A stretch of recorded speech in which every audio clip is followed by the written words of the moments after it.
ایک سنت ہوئی۔ اگلی سنت محمد الرسول اللہ صلی اللہ علیہ وسلم کی۔ آپ صلی اللہ علیہ وسلم کا جو ازار تھا، نیچے والا جو کپڑا ہے جس کو ازار کہہ لیں، تہبند کہہ لیں، اور ہمارے ہاں شلوار ہو جاتی ہے، ٹراؤزر ہو جاتا ہے، پینٹ کسی نے پہنی ہے اگر وہ شرعی اصولوں کے مطابق ہے، ڈھیلی ڈھالی ہے، آزار نظر نہیں آتے تو پہنی جا سکتی، یا کوئی بھی چیز اس نے نیچے جو پہنی ہے، جو ازار ہے، جو اپنے سطر کو ڈھانپنے کے لیے اس نے نیچے کپڑا باندھا ہے، محمد الرسول اللہ صلی اللہ علیہ وسلم، آپ صلی اللہ علیہ وسلم کا کپڑا جو ہے وہ نصف پنڈلی تک ہوتا تھا، نصف پنڈلی تک اٹھایا ہوا رسول اللہ صلی اللہ علیہ وسلم کا کپڑا۔ اور آپ صلی اللہ علیہ وسلم نے فرمایا اپنا کپڑا اٹھا کر رکھو، نصف پنڈلی تک رکھو، اور اگر نصف تک نہیں رکھنا کم از کم اپنے ٹخنے ننگے رکھو، ٹخنوں سے اوپر لازمی ہونا چاہیے۔ نصف پنڈلی تک لازم نہیں کیا، میں چلو رکھ لو بہت اچھا ہے، نہیں رکھنا نیچے کر لو، لیکن ٹخنوں سے اوپر رہنا چاہیے، ٹخنوں سے نیچے کسی صورت ہونا نہیں چاہیے۔ سنت ہے نا رسول اللہ صلی اللہ علیہ وسلم کی، فرمایا ہے نا محمد الرسول اللہ صلی اللہ علیہ وسلم، بلکہ وعید فرمائی آپ صلی اللہ علیہ وسلم نے، فرمایا 3 بدبخت ایسے ہیں، صحیح مسلم کی حدیث، 3 قسم کے بدبخت ایسے ہیں اللہ رب العزت قیامت کے دن انہیں نظر رحمت سے دیکھے گا ہی نہیں، انہیں معاف بھی نہیں کرے گا،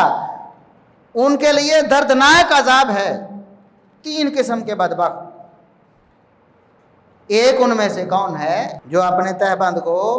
چادر، شلوار، پینٹ، ٹراؤزر جو بھی ہے اس کو ٹخنوں سے نیچے رکھنے والا ہے، ایسے شخص کو اللہ رب العزت نظر رحمت سے نہیں دیکھے گا قیامت کے دن۔ محمد الرسول اللہ صلی اللہ علیہ وسلم۔ عمر ابن خطاب رضی اللہ عنہ، خلیفہ دوم، امیر المومنین عمر بن خطاب رضی اللہ عنہ زخمی ہو گئے، خنجر مارے گئے نماز کے دوران، آپ رضی اللہ عنہ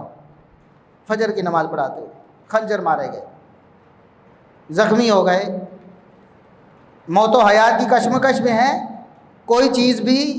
جو پیٹ میں ڈالتے ہیں منہ کے ذریعے وہ انتڑیاں چونکہ کٹ چکی ہیں وہ باہر آ جاتی ہے، معلوم ہے کہ اب میں زندہ نہیں رہوں گا، صورتحال ایسی سامنے نظر آ رہی۔ ایک نوجوان ملنے کے لیے آیا ہے، عیادت کرنے کے لیے آیا ہے، دیکھا عیادت کرنے کے لیے آیا ہے، اس وقت جب انسان انتہائی تکلیف میں ہے، دیکھا کہ اس کا جو ازار ہے وہ نیچے جا رہا ہے، فرمایا بھتیجے اللہ سے ڈر جاؤ، اپنا ازار ٹخنوں سے اوپر کرو، یہ اللہ رب العزت کے حکم کے موافق ہے، یعنی اللہ کا حکم ایسے ہے، محمد الرسول صلی اللہ علیہ وسلم کی سنت ایسی ہے، اور گناہوں سے بچنے کا ذریعہ بھی ہے، تم اس کو اوپر کر لو۔ عمر بن خطاب رضی، اس قدر اہم سنت، موت کے منہ میں انسان کھڑا ہے انتہائی تکلیف میں، لیکن رسول اللہ علیہ وسلم کی سنت کو عمر بن خطاب نہیں بھولے، اس وقت بھی تبلیغ کر رہے ہیں۔ آپ دیکھ لیں یہ جتنے ہمارے بھائی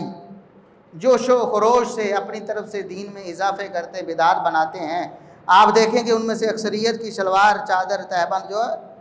ٹخنوں سے نیچے ہے، بڑے بڑے اسکالر، بڑے بڑے علامے، آپ دیکھیں کہ یہ نحوست ہے محمد الرسول صلی اللہ علیہ وسلم کے طریقے کو چھوڑ کر اپنی طرف سے دین میں طریقے بنانے کی، جیسا کہ حسان بن عطیہ تابعی رحمہ اللہ نے فرمایا کہ جو لوگ بدعتیں مناتے ہیں اللہ سنتیں ان سے چھین لیتے ہیں، پھر سنت ان کے پاس باقی نہیں رہتی۔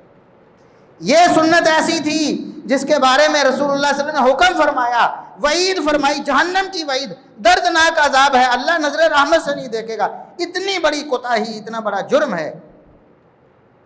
آپ بتائیں کہ محمد الرسول اللہ صلی اللہ علیہ وسلم نے یہ فرمایا ہے،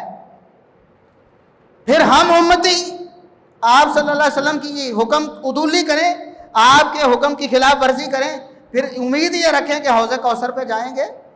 اور آپ صلی اللہ علیہ وسلم ہمیں جام پلائیں گے؟ محمد الرسول اللہ صلی اللہ علیہ وسلم کی سنتوں پر عمل کریں، بدعتوں کو چھوڑیں، جو کام ہم نے اپنی طرف سے بنائے، جو رسول اللہ صلی اللہ علیہ وسلم کی کبھی تعلیم نہیں، کسی نبی کی تعلیم نہیں تھی، کسی صحابی کی تعلیم نہیں تھی، صدیوں بعد لوگوں نے ایجاد کیے، اس میں آپ کا جوش خروش اتنا ہے، اور جو سنتیں ثابت ہیں آپ بھی مانتے ہیں، ہم بھی مانتے ہیں، سارے مانتے ہیں ان سنتوں پر عمل کرنے کے لیے